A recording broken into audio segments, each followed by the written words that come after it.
Hey, this is Brindle Wolf. You're listening to Rise Awakenings, part of the Rise Radio Network where advice meets action, with programs to spark your growth, lift your spirits, and help you rise into your potential. Rise Awakenings, hear the call. Through the static, we break the wall. Your station, your voice where dreams awaken and climb. Rise Awakening, now is the time. Rise Awakenings, let's rise together.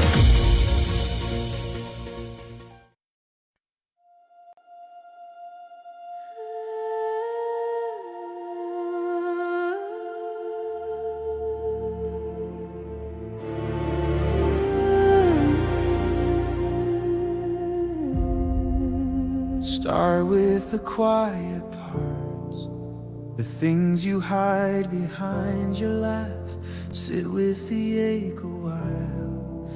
Let every question breathe and ask, who was I trying to be? Who am I when I just stay? Name every tender scar and let them have their say.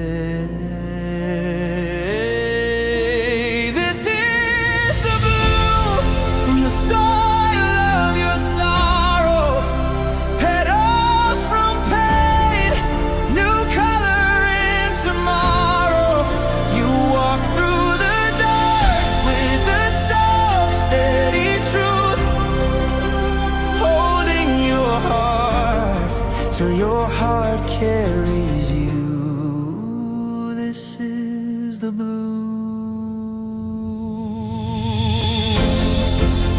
Pages of old beliefs, stories that kept you playing small. Lay them out on the floor, see which ones never fit at all.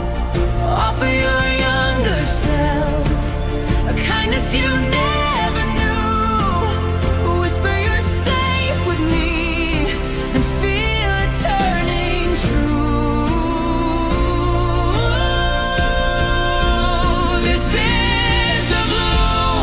From the soil of your soul.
Hello and good morning.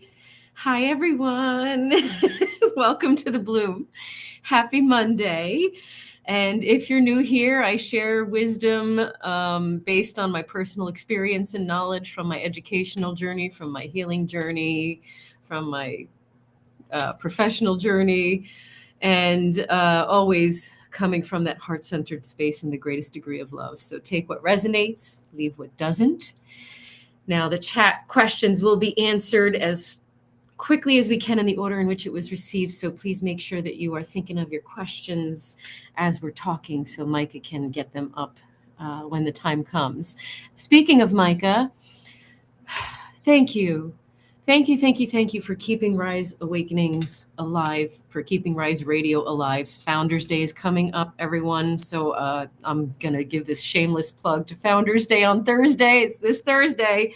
Get your raffle donations in so that you can put your name in the pool for a session with any one of us or a reading with any one of us of your choosing based on that donation. Micah really does everything. At this point, he's doing everything. Before it was him and Carrie. So now it's all on Micah's shoulders to do the Wizard of Oz kind of behind the scenes, everything. So I have great appreciation. Moving forward. Just a reminder, this is a judgment-free zone. And if you want to dive deeper, come find me on healingrose.org or all the socials and reach out to me and let's set something up for us. So today is the topic of rejection. Finally, I canceled last week because I wasn't feeling well. We were supposed to do this last week, and we are doing it this week.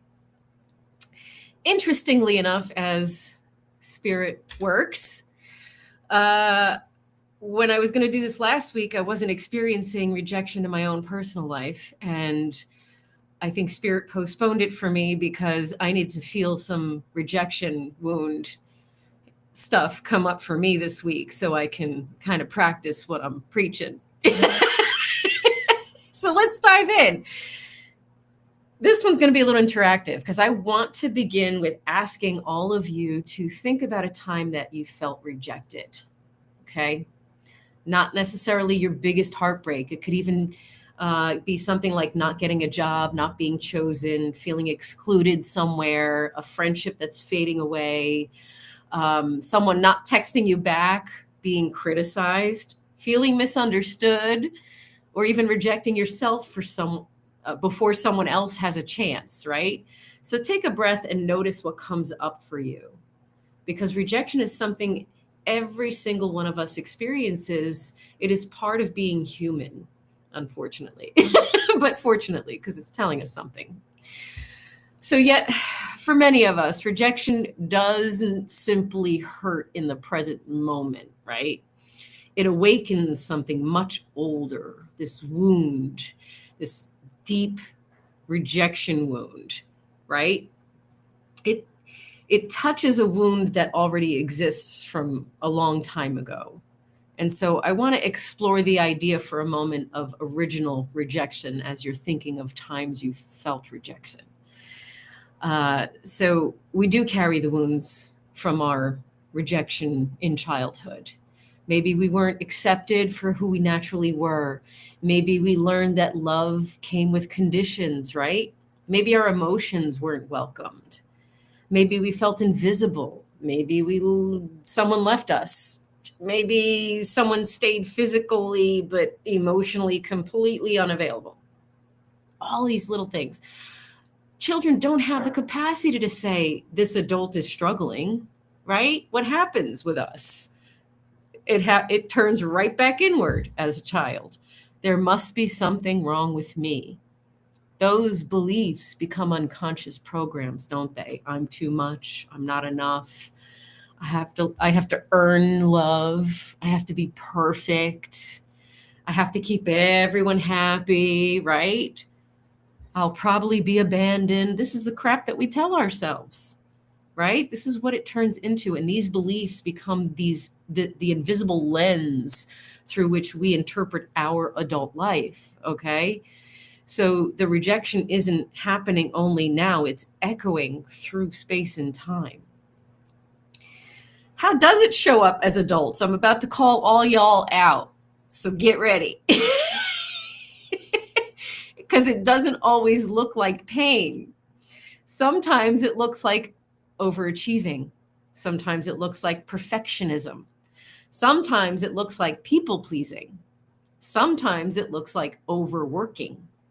Sometimes it looks like staying in relationships that no longer honor us because being alone feels more frightening and unsettling. Sometimes it looks like never allowing ourselves to be fully seen. That's a big one.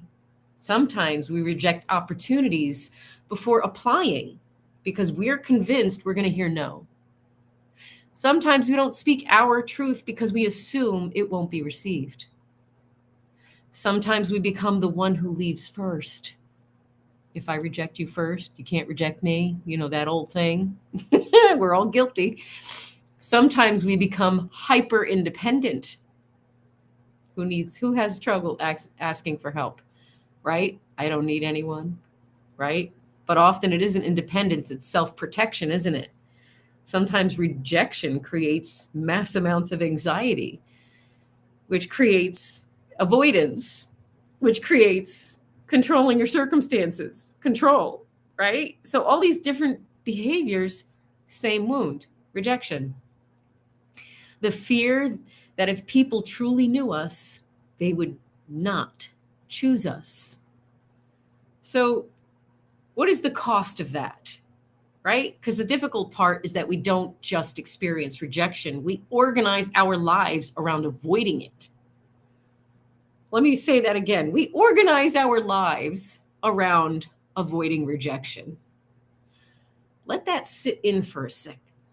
Think about how many decisions have been made from fear instead of authenticity, right? How many dreams stayed inside of us because someone might judge us? How many conversations never happened? How many boundaries were never spoken? How many versions of ourselves were abandoned just to belong? Sometimes we reject ourselves long before anyone else does, right? We silence our voice, don't we? We shrink our gifts, right? We ignore our intuition. We stay where we're not growing. We betray ourselves in the hopes of being accepted. That's another big one. And every time we do, our nervous system quietly learns, I'm only lovable when I abandon myself. This is all from the rejection wound. That's why I wanted to talk about it, because we've been having all these weeks of like embodying our fullest self and showing up and all this wonderful stuff. But our hugest block is this really old rejection wound.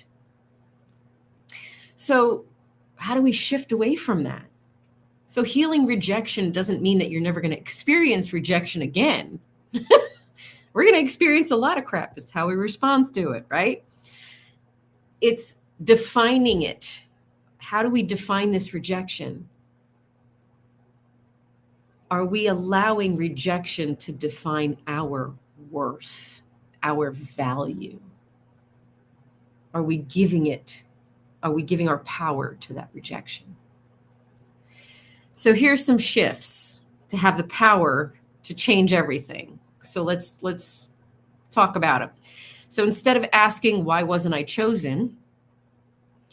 Let's ask instead, was this opportunity actually aligned with who I am? Was this person actually aligned with who I am?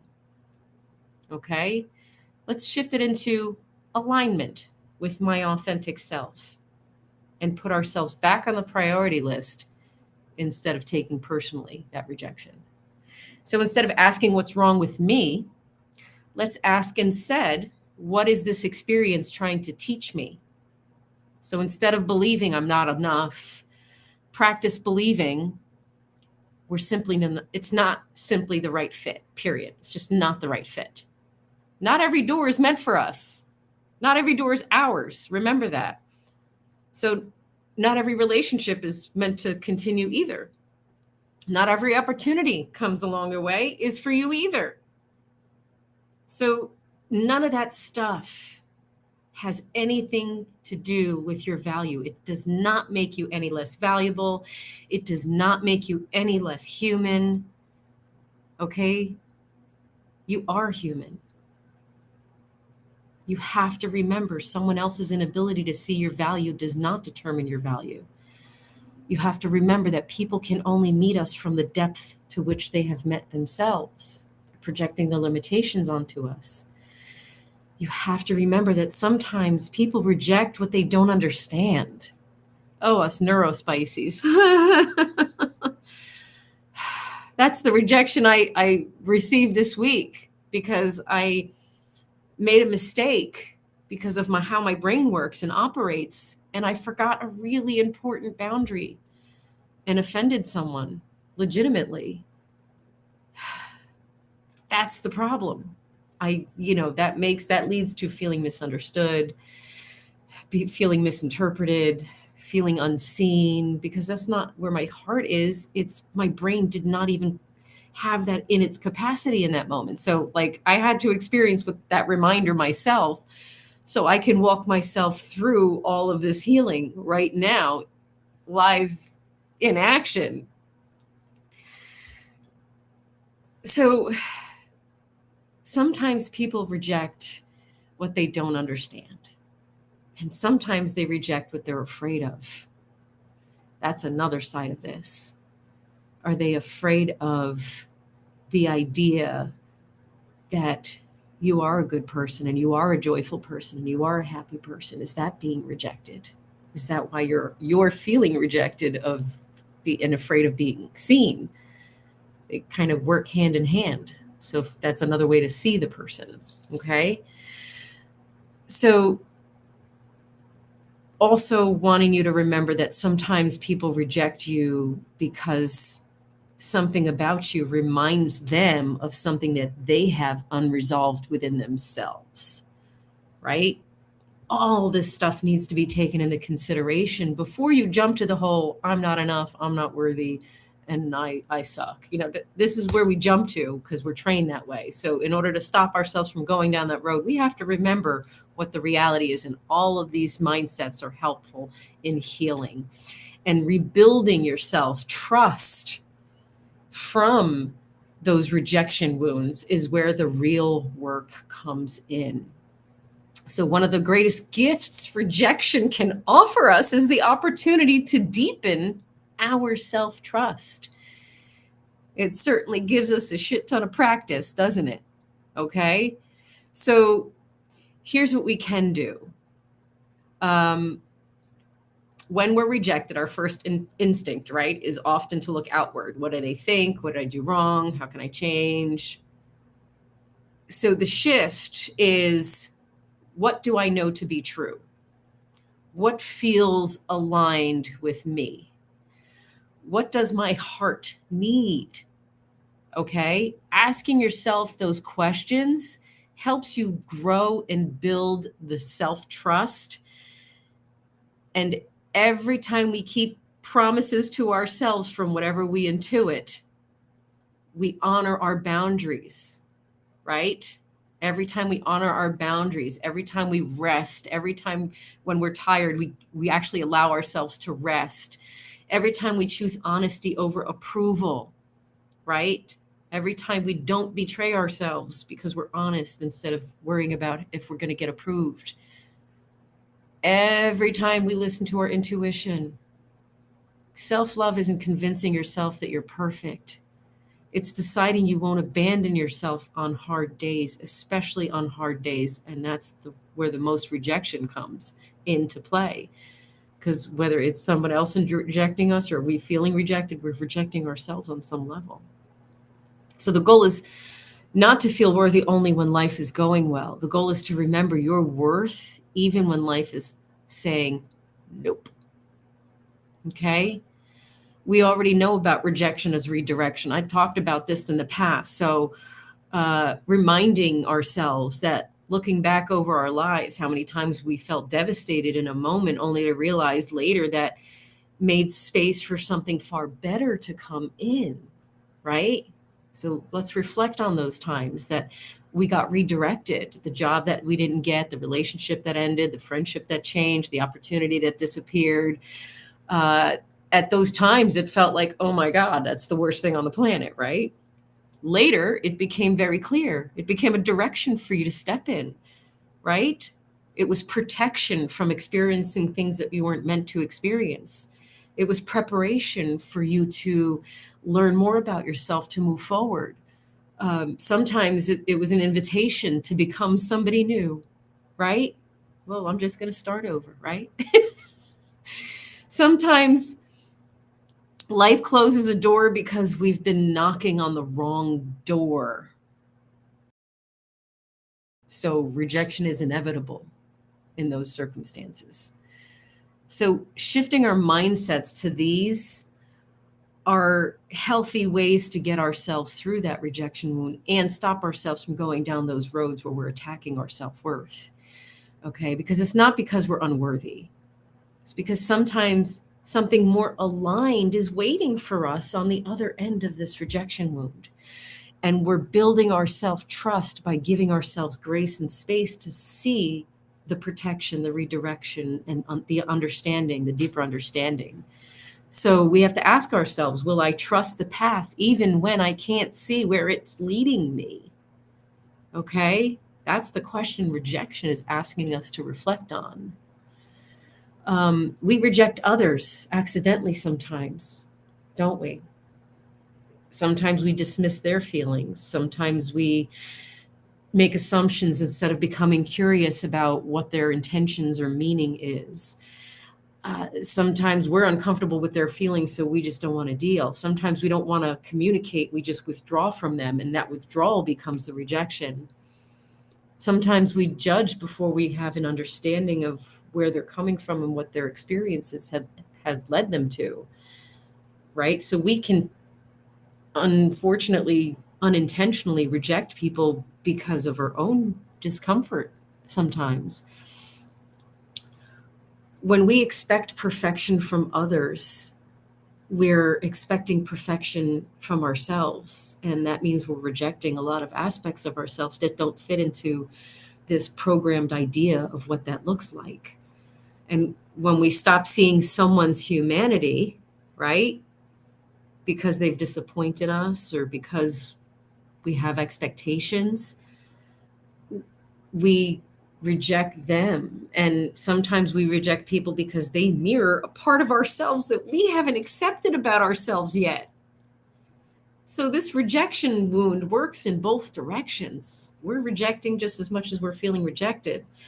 So we have to take a step back and develop more compassion for ourselves so that we have more compassion naturally extending outward to everyone around us.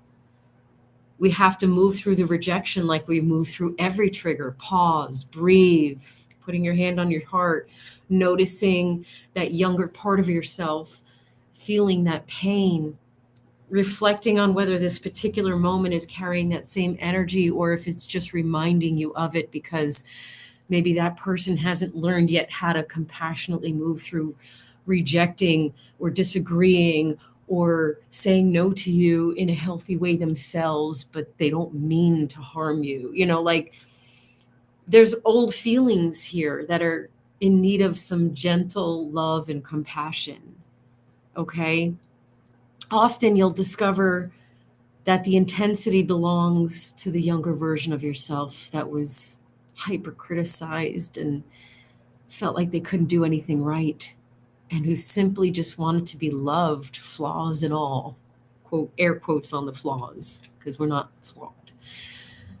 So we have to meet that version of ourselves with lots of compassion. So don't shame yourself. A lot of times when we're feeling rejected, we shame ourselves. Like, I should be over this already, right? Don't we? How many of you do that? I'm calling you all out today. Maybe we can say to ourselves, of course this hurts. Of course. And remind yourself, you're here for yourself. You don't have to earn love. You don't have to become someone else. We're safe with us. Healing is becoming the safe place for your younger self that you were always searching for. Okay? And I'd like to leave you with this thought before we dive into asking questions, okay? Because the opposite of rejection isn't acceptance from other people. The opposite of rejection is self-acceptance in its fullest. And this is what we've been talking about for weeks. Because once you stop rejecting yourself, the opinions of others lose their power to define you. You begin choosing relationships that honor you. Your tolerance level disappears, right? So you begin choosing relationships that honor you. Okay? So ask yourself what works to fulfill you. Find the communities that celebrate you. You don't chase anymore when you fully accept yourself. You don't chase places to belong to. Okay? You begin living from that heart-centered space of fearlessness. You know what I mean? So the next time life closes a door for you or somebody says no, and you're not going to ask anymore, why wasn't I chosen? You're going to say, what version of me is this experience inviting me to become? Okay? It's not the end of the story. Rejection is not the end. It's simply a way of lovingly redirecting you back to the person you're meant to be. Okay? Your worth has never been in question. You've been worthy all along. Let's talk about this because this is a big one for a lot of you. Okay, let's talk about it. Let's see. Is it bad? I can't think of a specific time when I constantly felt rejected or that I was going to be rejected. No, it just tells me you're neurospicy. Let's pause on that for a second. For us neurospicy folks, it's hard to explain what it feels like to exist in a space where you're continuously feeling misunderstood, unheard, misinterpreted, all because we do things innocently most of the time from a heart-centered space, and our sense of injustice is so strong so that when we create something that feels like an injustice to someone else, it hits us like a fucking freight train. It's painful. Our entire bodies feel it. It is a painful experience for us. And that sense of rejection really is a struggle because for neurotypicals, it's completely different experience. They get pissed, they're done, they move on.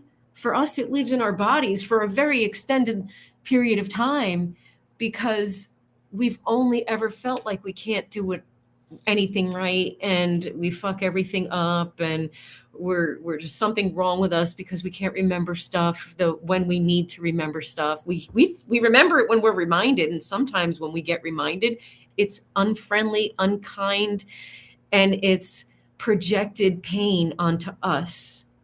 And that really exacerbates the rejection because we don't ever want to make anyone feel rejected.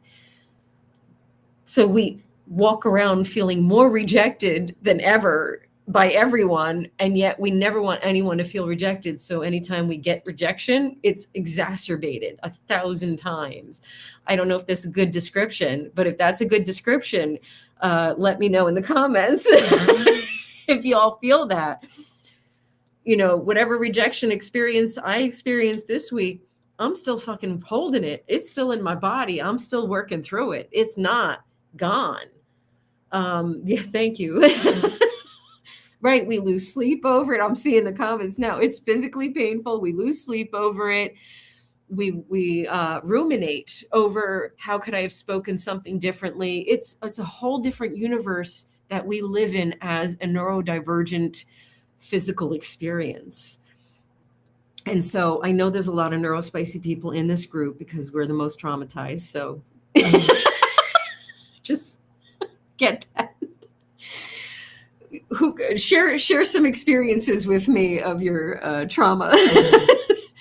I have felt rejected and abandoned for 49 years. Both sides of my blood family disown me, friends leaving, lovers being with me just for what I have to offer, not because of like or love for me, blah, blah, blah. Right. I have learned that I have learned I'm not the rejected. There's an additional piece to this. I have to find it. Toy I thought I was, and recently have found a sense of freedom in it instead. Yeah. It's that switching to the freedom part. We have to switch to redirection. We have to switch our mindset so we can navigate through that rejection, because we feel rejection in a lot of different ways. I don't know how to get people to hear me that self-trust isn't there. Yeah. And unfortunately, for some of us, we try so hard to over explain ourselves, it ends up being received as more rejection because you're just making excuses. You could choose to do something differently. Like we're choosing to forget some very important piece that you told us and gave us to hold.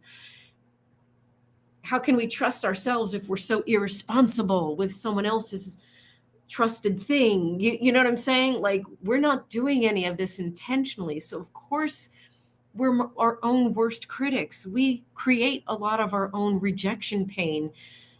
A lot of folks don't experience what we're experiencing.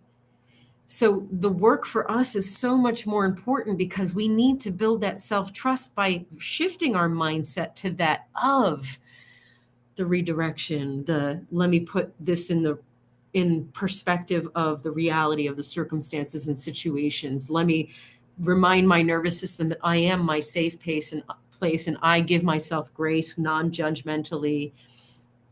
Let me find other people. Let me find a community. I have a community of neurospicy friends, and the only neurotypicals allowed in my space have as much grace and compassion for me as my neurospicy friends who equally fuck up.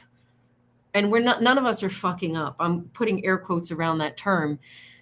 It's how we're made to feel. We're made to feel like we are a fuck up. That's what's projected at us with the anger, frustration, pain, disappointment that comes our way because we caused a consequence that they had to deal with. It's very real, and they're not wrong. That's the part. They're not wrong a lot of the times. We do forget things. We do make mistakes. It happens because we're trying to exist in a world that isn't built for us. It is created to sabotage us. It is not meant for our type of brain. That's the conundrum. It's a challenge to navigate through this. So it is super, super, super, super important. Important. That was so Bugs Bunny like. It was so, that's neurospicy though. It's just how things come out sometimes. We can't judge ourselves for that. Okay? That's why it's hard to be seen, because we get criticized all the fucking time by everyone for anything, right? Cinder Kitten says, I'm trying to learn to be okay by myself. And that's the hardest part. Pardon the keyboard stuck. It's all good. I'm translating. I end up talking too much because I'm overfilling the sentence and can't trust myself. I understand that at all. And I trust that. I want you to start shifting into practices and stopping yourself when you catch yourself feeling like you have to over-explain. No over-explaining. Pause yourself and say, you know what? I can share my insight as to what the context of the circumstance and situation was and where I was coming from for their understanding. I need to edit all the extra added details that we're putting in that becomes over explaining and filling in the gaps.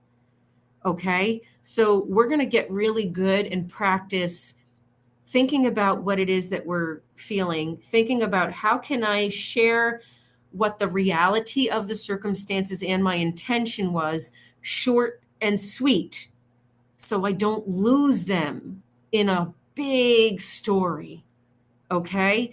So we can not over explain. That over explaining is a trauma response because of our rejection sensitivity and, how it makes us feel, the pain that it brings up. I hate the rejection of I'm trying to show you I relate and you think I'm making it all about me. Yes, that is a rejection. So here's where we have to integrate, because we do live in this world where folks don't understand us. It's frustrating and it's challenging for us because we're not trying to be anything but ourselves, and ourselves is inherently rejected by this world. So this is all like proving why we're always inherently rejected. Yes. Put that back up for a second, Micah, if you don't mind. Because I want to be able to focus my own brain in it. This is something that we all struggle with. And the way that I've learned to adapt is to catch myself switching gears or relating and reminding myself I might be relating to one small part and they may not be able to express what they're actually trying to express to me yet. So I might be blocking them from learning, from sharing the full breadth of what they're trying to express to me. So I pause myself from trying to relate, and then I ask myself, wait, hear more first, and then decide if what you wanted to relate even applies to the point they were trying to make. So I remind myself, wait for the full point that they're making before I share my relatability story. Because what I've learned and what I've noticed is that when I've paused and allowed them to finish, sometimes it went in a different direction. Sometimes they had to get emotions out that I wouldn't have allowed to get out, which would have frustrated them. So part of loving ourselves is to hold space for ourselves, to hold our agenda and put that on the shelf, because our good intention is to relate, but it doesn't always translate that way. So our self-compassion is if like, well, I want to feel heard, then let me make them feel heard. And let me hold space for them first so that they could hold space for me. This is all healthy stuff with healthy people. None of this shit works with abusive people. Let me just state that very loud and clear. None of this healthy stuff works for abusive people. Okay, done. This is in healthy environments. Absolutely, we're weird or crazy. When we really just see it differently, that's what I tell my baby. Yeah, there's no weird, just your perception of someone else's reality. Yeah, that's very, very true. Thank you for saying that. That's the reality. We see life differently. We exist differently. We experience life differently. We're super sensitive in every way, and we're feeling everyone's feelings. So we feel when they're pissed off, frustrated, judgmental, misinterpreting us. We feel misinterpreted because we're feeling them misinterpreting us. That's something that neurotypicals don't experience in that way, to that depth, unless they do their inner work to connect with those aspects of themselves.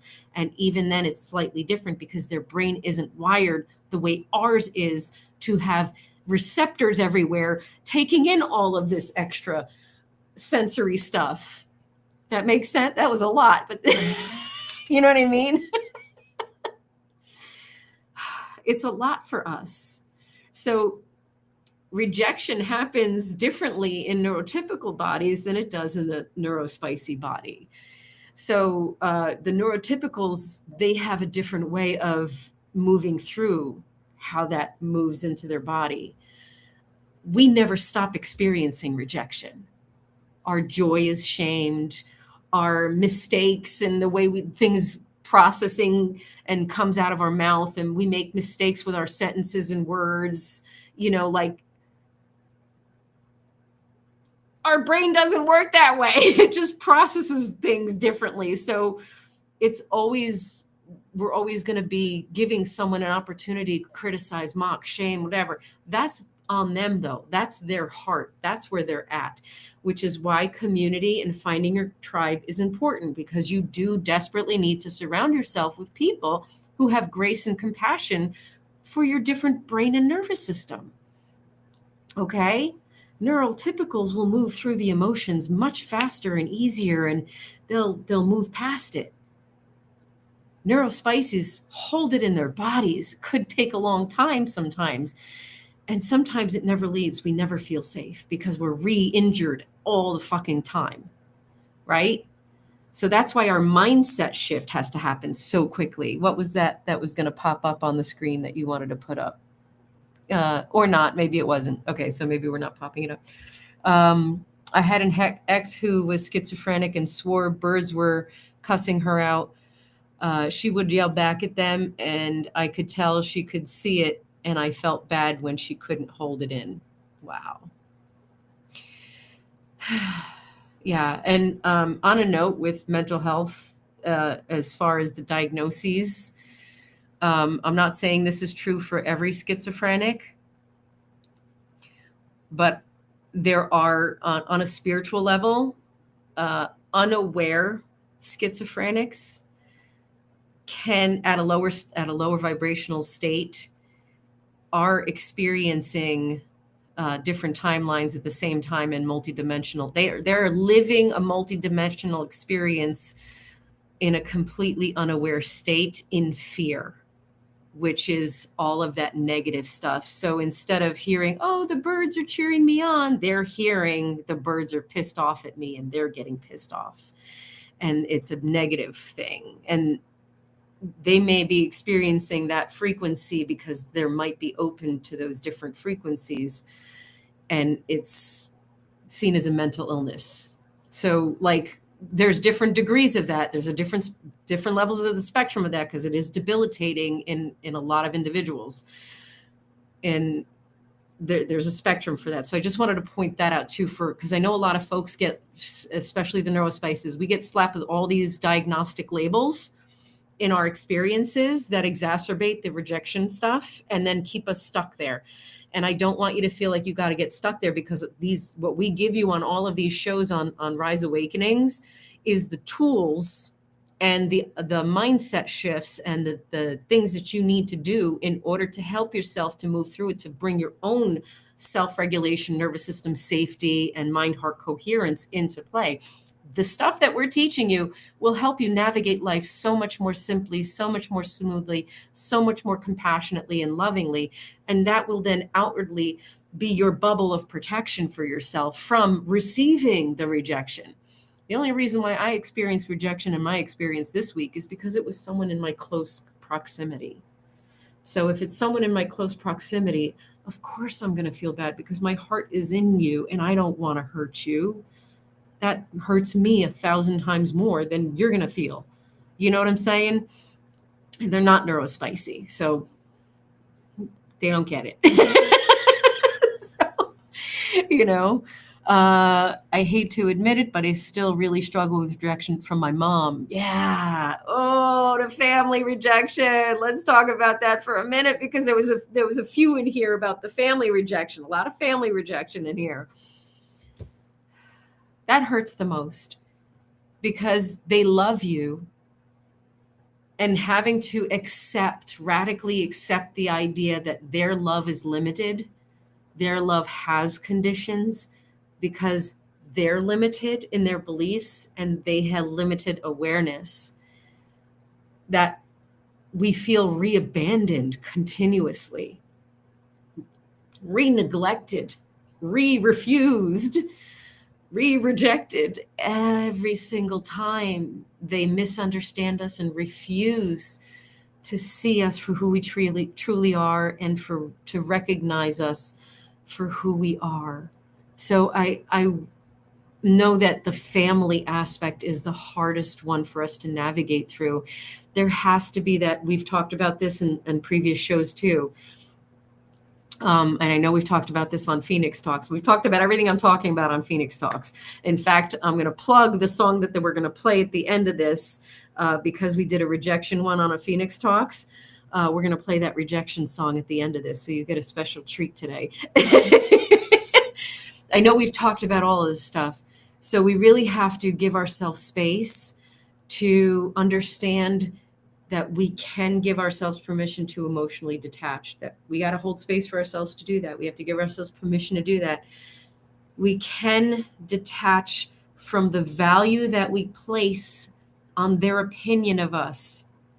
Their opinion is not in alignment with our values and our beliefs. They don't have the capacity to not reject us. So why are we still carrying it? We can love them from afar. And then it continues, I have been told so many times I'm too soft, too loving, too giving, too much, too weird, too ugly, too fat, too short, too everything. Just so I just stuck to myself and I created a shell. Bubblekins, I think every single one of us can add to that list on top of what you already said. Okay? All of that. I have been told I'm too joyful. I've had people pissed off at me saying, I'm not interested in your positive attitude. Like, I can, why are you so damn happy? I need you to not be happy right now. Like, just, there's so many variations of rejection. Oh yeah, the Papa look. I love the Papa look. Everybody knows that look who's seen Micah. We all have felt that on such a great degree and such a huge level. And so this compassion work that we do for ourselves is so paramount, because the first person who rejects us after, as an adult is ourselves. We accept the rejection of others as an indication of our worth and our value. And that's the part that we have to stop. And we can't stop it without the compassion towards ourselves, without the love towards ourselves, without the grace towards ourselves. That's why I laugh at everything. I laugh at everything because I'm really laughing at myself and my quirkiness. I'm finding joy in my quirky weirdness, in my too muchness, in my not enoughness. I am weird as fuck and I let it shine. And it's okay. I'm okay with being rejected, except when it's somebody in my inner circle. That's where it hurts my heart, because I know it's because I did something wrong. But I didn't do anything wrong, because at the time it was completely innocent. And I forgot, or something, you know what I'm saying? Something very fucking neurospice brain related happened. There was zero intention in there. And I'm saying this because every neurospice in here can absolutely relate to every single time they got crucified for something they didn't mean to have happen. It just fucking happened because our brains.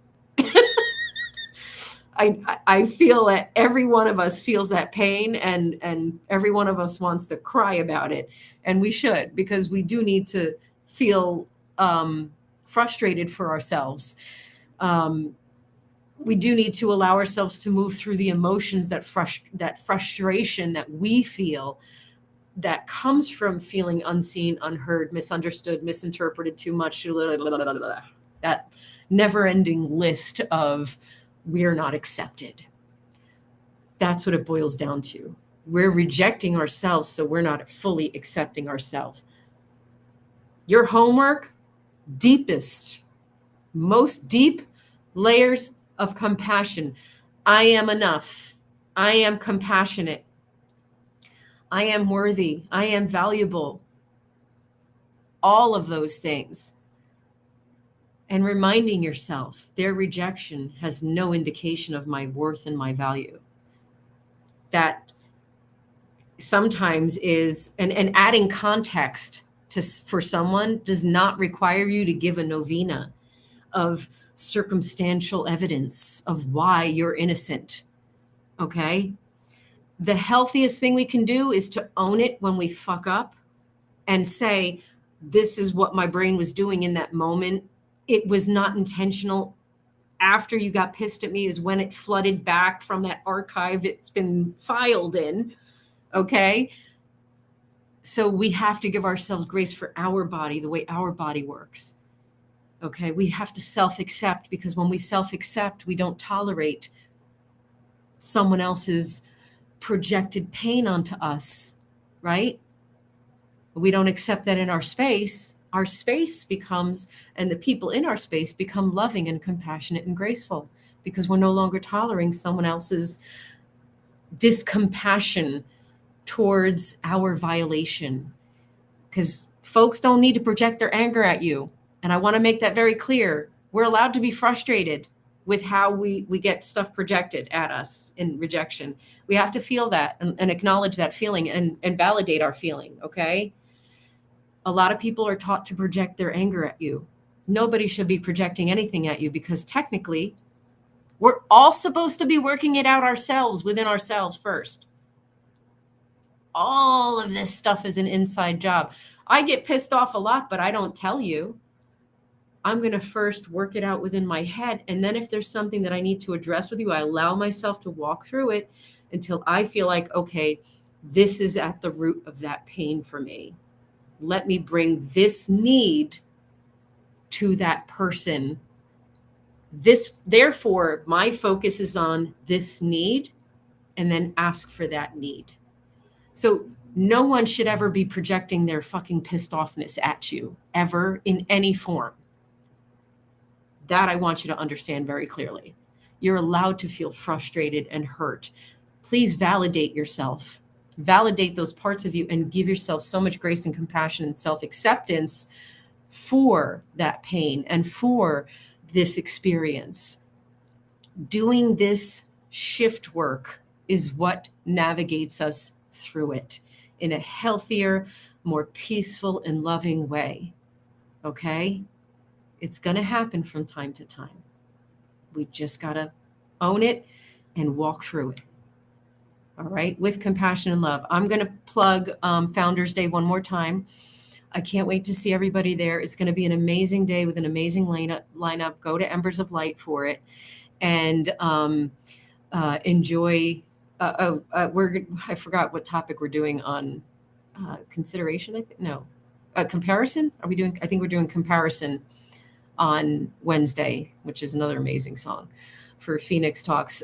Catch tonight's show, and I don't remember the lineup, so just go to Embers of Light. It's not going to pop in my brain. And enjoy rejection. Go love yourselves. Go give yourselves compassion and redirect yourself, okay? I love you.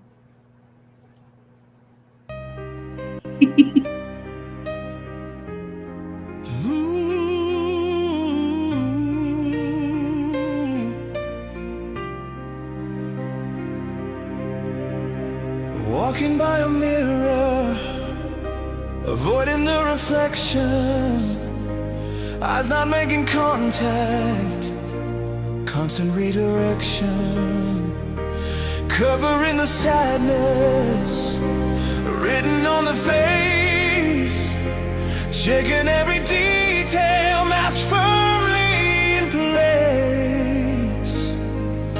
But underneath it all, a feeling all too known lurks beneath the smile that one too many own. Rejected, you're not wanted, always in the way. Words escape.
'cause you will be accepted.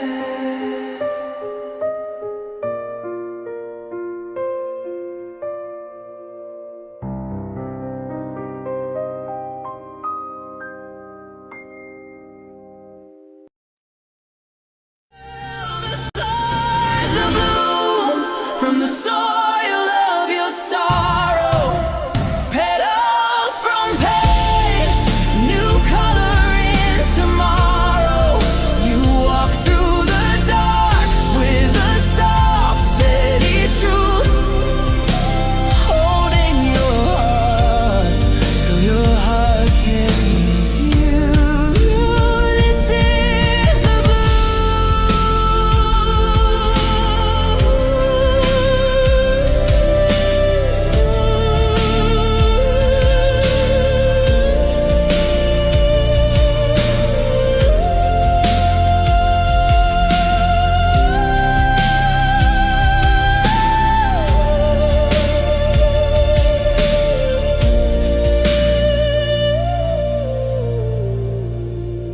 This is the blue.